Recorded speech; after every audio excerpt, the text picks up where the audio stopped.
Anastasia Colosimo, vous allez prendre part à une table ronde aux rencontres d'Averroès avec un thème « Quelle liberté au pluriel face au sacré ?»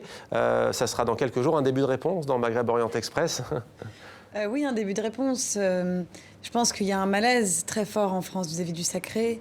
Je pense qu'il y a beaucoup de mécompréhension, beaucoup de tensions intercommunautaires, beaucoup aussi de difficultés de la part de l'État à comprendre cette question du sacré pour des raisons historiques, culturelles.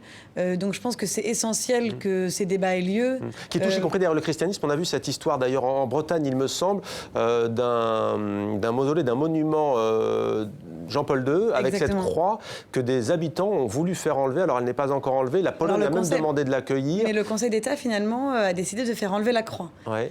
Donc mais là, est-ce que c'est pareil? Que... Est-ce que c'est pas une vision, certains disent, agressive de la laïcité? Parce qu'au fond, on a envie de dire, est-ce que cette croix gêne au-dessus de Jean-Paul II, comme ça, dans un village de Bretagne? C'est quoi? C'est un principe C'est très compliqué. C'est-à-dire qu'il y a la loi, et ensuite, il y a les interprétations de la loi.